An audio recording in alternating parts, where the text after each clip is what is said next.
Hey everybody, welcome back to Chortle Games. I'm Jake. I'm Steven. And you would not believe how many times we've done this open. This is Forward Compatible, our review series that we do for the channel. This is where we take a game that we haven't played in at least 5 years, and we see if it's forward compatible with who we are today. Basically, we're reviewing games that we played to see if we remember them as fondly as we do or not. And just to get to play games that we liked again. That's true. That is also like having a reason. Yeah. This week's though. Well, or this month's. This month's is a good one. So how this show works, that you're watching the preview. This is, we have not played the game in 5 years at this point in time that you're watching. So we are going to give our ground level, what we remember about the game. This is kind of your base, your, I forget what they call it in science, your variable. Your control. The variable is what's applied to the control. That's right. This is our control, okay? This is what we felt before we replayed it. So we talk about that here. All month long, Steven will be playing this game and will be live streaming it to you so you can participate and watch as he plays through the game and remembers how it is, or realizes that, you know, maybe it's not as good as it was, or just that it doesn't work in the context of today anymore. All that stuff will be happening live, and then we post a review when that is all done at the end of the month. So this is something you'll be able to stick around and enjoy all month long. But without further ado, Steven, what is this month's game that we're going to be reviewing? So to celebrate a new game claiming to be Assassin's Creed coming out this fall, we are doing... I'm trying to figure out how I need to word this without getting death threats. What I remember as being possibly my favorite Assassin's Creed game ever, Assassin's Creed Unity. I ducked down because I thought I'd get things thrown at me when I said that. I'm glad you did. I almost kicked you, okay. I think. Yeah. So, we're playing Assassin's Creed Unity, that game that everyone absolutely hated so much that Ubisoft gave refunds. Based in Paris. During the French Revolution, yes. Yep. Saved Notre Dame when that burned down. Yep. They released the game for free so people could see Notre Dame. And a game notorious for its bugs. And that's actually... You may remember it as the one where people, like, character skin didn't render in conversations. They were just floating eyeballs and that. My bugs were all with, there was a multiplayer online component where people could team up on certain missions. But it was so buggy that I could never get one of those missions done. And actually, this is a unique case for forward compatible because normally it's a game that Steven played 5 years ago that I've never heard of. But in this case, I actually played this game and really enjoyed it. But again, the bugs caused me to have to walk away from it. And I remember walking away saying, I'm going to come back to this when they fix it. Never went back. So... And we're here to find out if they fixed it. That's basically why we're here. Did they fix it? That's the question. That's the question. The thing I am most interested about, Steven, and with you doing this review, is what the hell is going to happen on the multiplayer sequences that you're going to have to do when there is, I doubt, but I will be wrong, but I doubt there's anybody seriously playing the multiplayer component. But I could totally be wrong. It's out there for free. So. When I checked. And this kind of breaks the rules of the preview a little bit, but when I checked the store page, because I had to actually buy it because I missed out on getting it for free, but when I checked Steam to purchase, thankfully there's an Assassin's Creed sale happening, so I got it for like $6. But the recent reviews, because it says overall reviews and then recent reviews, the overall reviews were mixed, which is not good. The recent reviews were mostly positive. Okay. So I have a feeling that they fixed a lot of problems. But I don't know. Back when I played it on PS4. And I had one bug that, like, aside from, you know, when you play pretty much any open world game, there are bugs. Like, don't get me started about any Bethesda game or Red Dead Redemption 2. The only going on along with bugs that those games had was when using a very particular weapon. It was like a cross spear, which is the one that has like the crescent blade below the actual tipped blade. Right. For whatever reason, whenever I would counter with that weapon, the game would crash. Just that spear. It would suck because I love those. I loved that spear. It's the coolest spear design in the game, or I think that's what I felt like it was. I don't know. Maybe I've changed. Maybe I don't like spears anymore. That's what we're here to find out. That's what we're here to find out, Steven. Because I haven't played this game in 5 years. Actually 6. Well, I guess 5.5. Last time I played it was in college when it came out. And I played it a ton and then never played it again because no one stayed with it to play co-op missions, so I just never went back. Right. But I remember, like, do you want to ask me questions or do you just want me to riff and then you ask me questions? You riff, and if I feel like you're missing something, I'll poke in. Okay, cool. I remember really liking this game. And I am definitely one of those people, as you guys have probably figured out by now, but if you haven't yet, you'll definitely figure it out with some of the later reviews that I'm going to do. But I am very much a person that has those games that everyone hates, but I really like.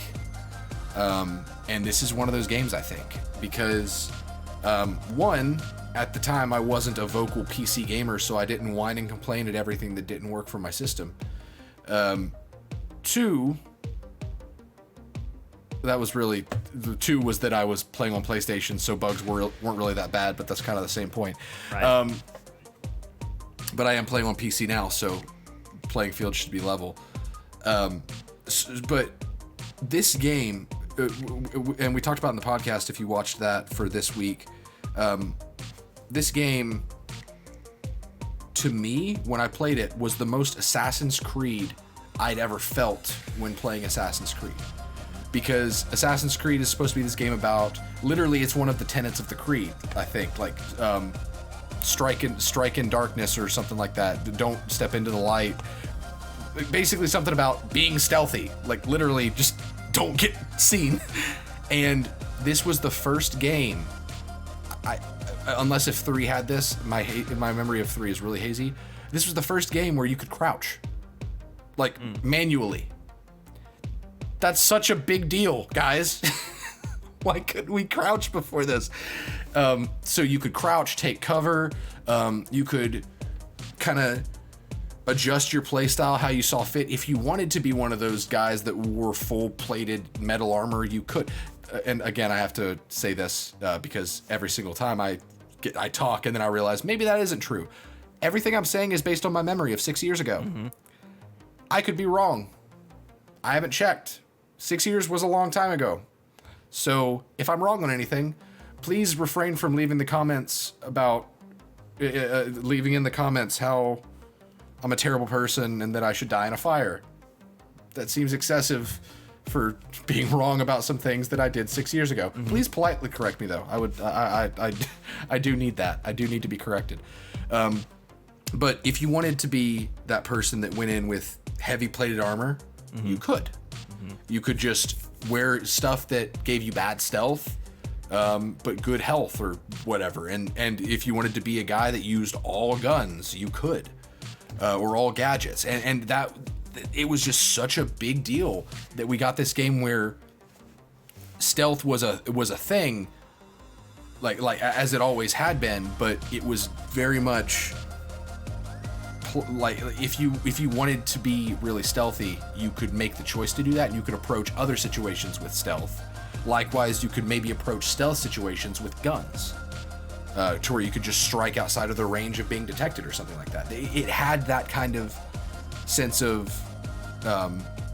player choice because it implemented that co-op element. And so, just from a gameplay standpoint, like, that just sounds like a dream come true even today, and I remember it working really well. Not perfectly, obviously. I do remember it feeling a little clunky at parts, just control-wise. But that's any Assassin's Creed game. Good Lord, if I had a nickel for every time I was trying to like jump left and my guy was like, okay, jump backwards and land on a spike that impales me to death. Good Lord, I could buy the like legal rights to Assassin's Creed and force them to stop making generic action RPGs. Yeah. But I'll stop.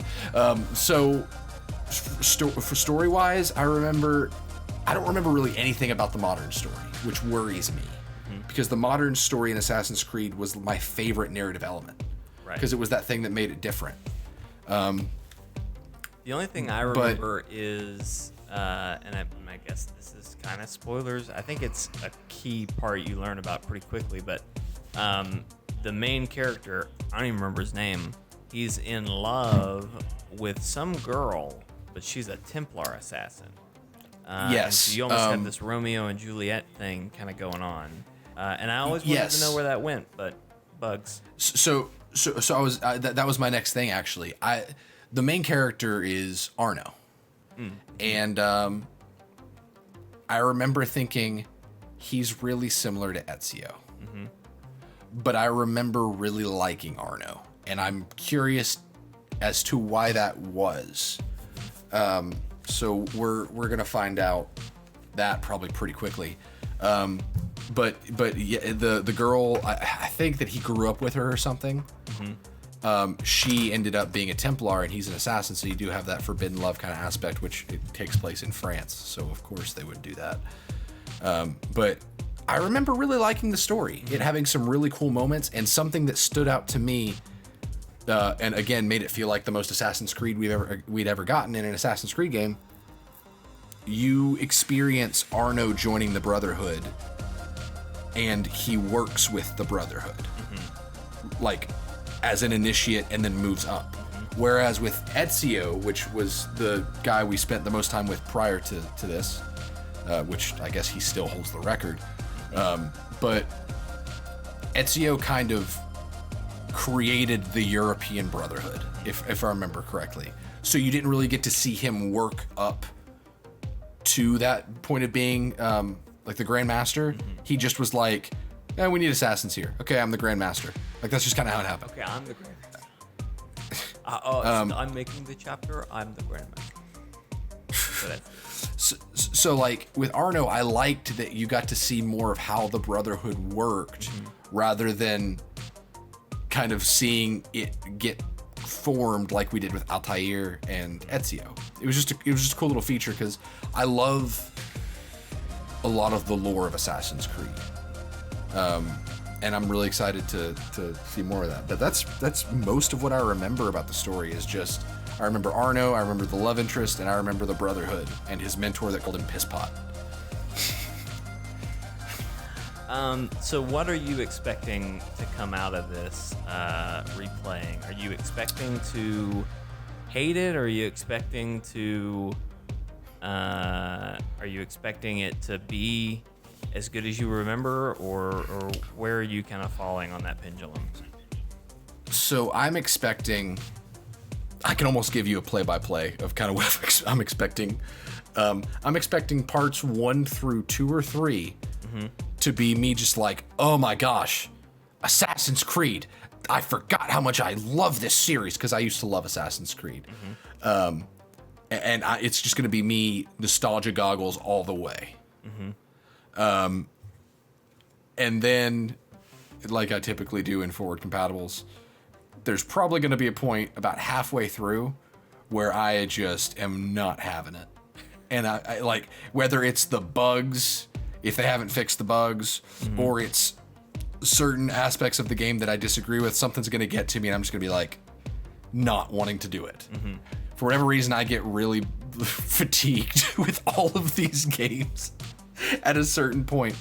But I do think that I'm going to ultimately end up enjoying this game more now than the first time, but also walking away from it sad because it's going to be one of those things where it's like, I forgot how much I love this franchise. Oh my gosh, I forgot how good this game had, how good of a foundation this game had, but we're never going to get it again. Something like that, I imagine, is how it's going to go. Well, or I'll just hate it. Or I'll get terrified with the skinless teeth eye monsters and I'll never want to play the game again and I'll have nightmares. I'm going to be honest. I really hope, this is mean, but I really hope you have so many glitches because it's just going to make the review that much better. Because you're going to have all these moments you're going to point to and I'm sure they're going to be hilarious and it's just going to make it so much better. But anyway. I hope that my first, I don't hope this, but I hope for your sake, I guess, because I really hope, personally, I hope that the game is flawless and that it doesn't have any glitches. We all know that's not going to happen, but I really hope that it's to the level of quality that it was supposed to be. But I really hope that I go up, I really hope, well, it would be hilarious to me. Let's word it that way. If I went up to my first assassin target and he had his back turned, and I went to turn him around to hidden blade him, and he turned around and he was the teeth eye monster. He was like the one NPC in the game whose skin didn't render, and he's just like, what a great moment that would make. What an intro. On the stream. Well, that's how this is gonna go. Anyway, well, ladies and gentlemen, you'll have to wait to find out. Steven is going to be streaming all month long, playing the game. We'll be streaming to YouTube, that's chortlegames.com, our Facebook page at chortlegames on Facebook, as well as twitch.tv/chortle_games. So watch wherever you like, comment. This is something we want you to be a part of the review. As you're noticing things, if there's something you're like, oh, I kind of forgot that this could happen, or that AC used to play this way, or whatever the comment may be. The music's great. When it's not glitchy, these skins render really nice. Whatever. Whatever comment the complexion on these French people is great. Whatever comment you have, put that in. Sometimes that makes it into the review, or just gets us to think about it in a different way. So we really do appreciate. Actually, to add to that point, the BioShock review, when it comes, we're in the process of putting it out there right now, where we got to edit it and stuff. But there are 2 subs that helped me write the review that like they're getting a shout out, and I took a picture of their comment that helped me with the review, and they're gonna hopefully be in there. So that could be you. You could help me come up with stuff for the review, and you will get credited for it. This is interactive. This is engaging. We want you involved. So feel free to do that as you're watching the live streams. The very first live stream is, I think, happening tonight. If you're watching this, it'll either be tonight or tomorrow night. Monday or Tuesday night. So just be sticking around. Of course, subscribe, follow on all of those pages to stay up to date and keep up with that. And then eventually, before the month's over, we'll have a review for you, and we'll see how wrong Steven was or how right Steven was. And and we'll hopefully see a skinless French monster. Don't put that on me. Oh man. And with that, ladies and gentlemen, we'll see you soon. Bye.